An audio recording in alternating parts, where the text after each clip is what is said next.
학습지 26페이지 2번 중앙정치제도를 할 차례인데요. 교과서에 나와 있는 118쪽입니다. 여기 고려의 중앙정치기구를 표로, 그림으로 이렇게 나타낸 게 있어요. 여기를 한번 보겠습니다. 제일 위에는 이제 왕이 있고요. 이렇게 내려가면은 상서성과 중서문화성이 있어요. 여러분, 성자로 끝나는 게 몇 개 있어요? 2개죠. 그래서 이걸 묶어가지고 우리가 이성이라고 부릅니다. 그 다음에 이 상서성 아래에 호, 예병, 형공 몇 개의 부가 있어요? 6부가 있죠. 그래서 이것을 이성육부라고 부릅니다. 옛날에 한번 좀 들어본 기억이 나나요? 우리? 발해 때 삼성육부를 했었습니다. 이거는 원래 당나라의 제도이거든요. 당나라의 삼성육부가 고려에 와서 이성육부로 변화된 거예요. 자, 당나라는 중국은 되게 크잖아요. 근데 그거에 비해서 고려는 좀 작은 편이죠, 우리나라는. 그래서 삼성육부까지는 솔직히 필요 없어요. 너무 커요. 그래서 중서성, 문화성 따로따로인데 합쳐서 중서문화성이 된 겁니다. 그리고 이 도병마사랑 식목도감 여기 따로 있죠. 색깔도 다르죠. 얘네들은 매우 중요한 애들입니다. 조금 별도로 생각을 해야 돼요. 그 다음에 이제 중추원이 있고요. 어사대가 있고요. 삼사가 있습니다. 자, 중요한 이제 구체적인 내용은 학습지로 다시 한번 살펴보겠습니다.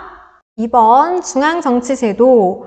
자, 앞에서 본 것처럼 이성육부예요. 당의 제도인 삼성육부가 우리에겐 좀 잘 안 맞거든요. 그래서 우리 실정에, 우리 실제 정치에 잘 맞게끔, 고려에 맞게끔 고쳐서 운영을 해서 이성이 된 겁니다. 상서성이 있고요. 나머지 하나는 중서문화성입니다. 최고 관서예요. 여기에 있는 사람들이 이제 신하들 되게 여러 명 있는데 여기 있는 사람들 이제 재상 같은 지위에 해당하는 사람들이 쭉 많이 있거든요. 그래서 국가의 정책을 건의하고 회의를 통해서 결정하고, 상서성은 육부를 관할합니다. 육부는 정책을 집행하는 행정부라고 생각을 하면 돼요, 여러분.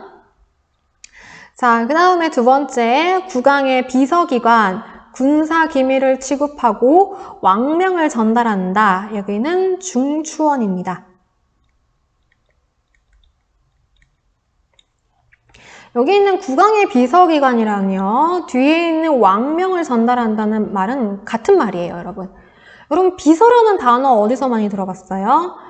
우리 드라마에 보면은 삼성의 회장님이 계십니다. 여러분이 삼성에 입사를 했어요. 이제 말단 직원입니다. 여러분을 회장님이 찾는데요. 그럴 리는 없겠지만 회장님이 찾는답니다. 그럼 여러분, 회장님은 따로 있잖아요. 회장실이 있잖아요. 회장님 방에 가가지고는 문을 벌컥 열면서 저 찾으셨나요? 라고 하면 될까요? 안 될까요? 안 됩니다. 이 회장님 방 앞에는 비서들이 쭉 앉아 있어요. 그래서 비서분한테 딱 가서 자기는 무슨 부서에 누구 있는데 회장님 부름을 받고 왔습니다. 회장님한테 말씀 좀 전해주세요. 라고 하면 이제 비서분이 전화기 같은 걸 띵 누른 다음에 회장님 누구 왔는데 어떻게 할까요? 하면 들여보내세요 하면은 네, 들어가라고 하십니다. 이런 식으로 왕의 명령을 대신 전달하는 게 바로 비서의 역할입니다. 네, 신하들이라고 해서 바로바로 왕을 직속으로 다이렉트로 만날 수 있는 게 아닙니다.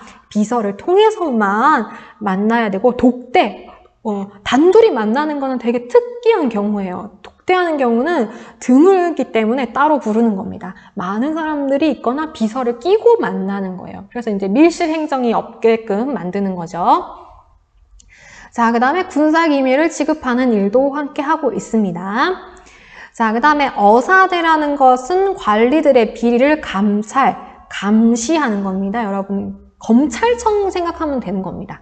뇌물을 받지는 않는지, 특혜를 주지는 않는지, 어떤 사람을 승진시키는데 이렇게 뇌물을 받았다든지, 아니면 혈연이나 직연이나 학연 같은 걸로 자기를 아는 사람에게 더 유리하게 승진시켜주지 않았는지, 이런 관리들의 여러 가지 비리를 감찰하는 곳이 바로 어사대라고 생각을 하면 됩니다.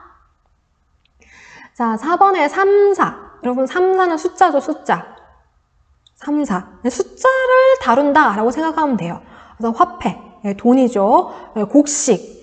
곡식도 한 가마니 두 가마니 이렇게 쌓여 있을 거 아니에요. 그래서 곡식이 출납, 들어오고 나가고 그걸 다 장부에 써놔야 돼요. 회계, 숫자로 쭉 써놔야 돼요. 여러분 가계부라는 말 알죠? 이게 바로 회계인 겁니다. 국가에서도 일종의 가계부를 써야지만 얼마큼 벌었고 얼마큼 지출했고 이걸 알 수 있잖아요.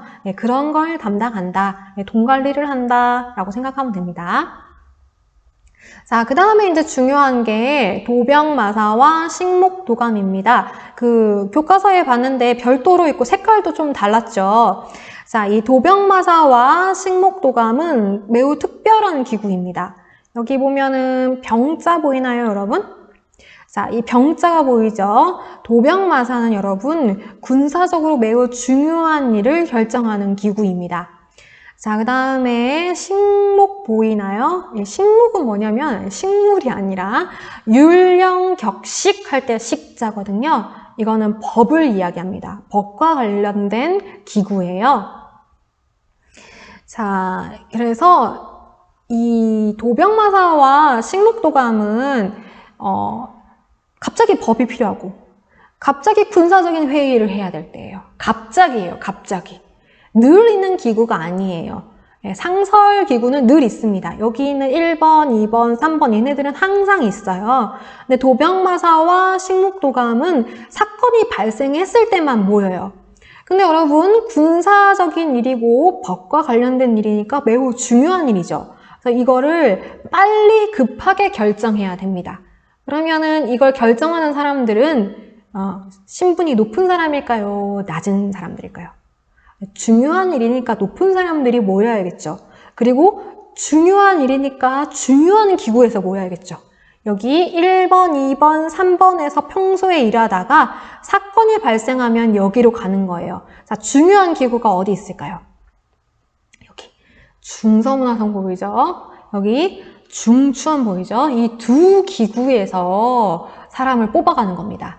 어떤 사람들을 뽑아갈까요? 아주 중요한 일이기 때문에 낮은 지위가 아니라 높은 지위에 있는 사람을 뽑아가는 겁니다. 그래서 피라미드로 그리면 이렇게 될 겁니다, 여러분. 자, 중서문화성에는 여러 관리들이 있어요. 관리들 중에서도 고위직이 있고 하위직이 있습니다. 피라미드 위에 이렇게 있죠. 그 다음에 중추원에도 마찬가지입니다. 고위 관직이 있을 거고 하위 관직이 있을 겁니다. 자, 그래서 여기 중서문화성의 고위 관직과 중추원의 고위 관직들끼리 모여가지고 별도로 구성하는 게 바로 도병마사와 식목도감이에요.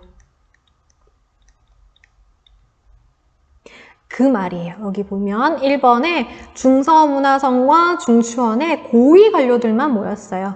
중요한 이 두 기구에서 고위 관료들만 모여서 국가의 중대사, 여기 도병이니까 여기서는 군사, 그리고 여기는 식목도감에서는 법. 진짜 중요한 일이죠. 외적이 침입했습니다. 빨리 결정해야 되잖아요. 모든 신하가 다 모일 수는 없어요. 중요한 사람들, 고위 관직 사람들만 모여서 결정하는 겁니다. 이 법도 급하게 만들어야 되는 법이거든요. 그러면 빨리 모여야 되는 겁니다. 그래서 식목도감을 구성한 다음에 중서문화성의 고위직과 중추원의 고위직들끼리만 모여서 협의를 해서 결정을 한다라는 겁니다. 자, 이게 왜 또 중요하냐면은 2번의 의미 보세요. 이 두 기구는 도병마사와 식목도감은 중국에는 없습니다. 고려만의 독자적인 회의기구입니다. 그리고 고위 관료들이 모이죠? 이제 나중에 보면 이 사람들이 바로 귀족들이 될 겁니다. 그래서 우리 옛날에 신라시대 때 화백회의 기억나요? 그리고 고구려에서는 뭐 제가회의 있고 백제에는 정사회의 있잖아요. 그런 거를 계승한다라고 생각을 하면 되는 겁니다. 그래서 귀족 중심의 정치 운영을 보여주고 있습니다.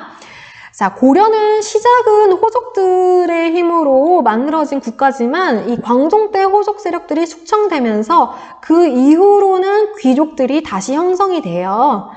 그래서 귀족들이 모여서 이 귀족들 중심으로 정치가 운영되기 때문에 고려를 귀족사회라고 칭하기도 합니다.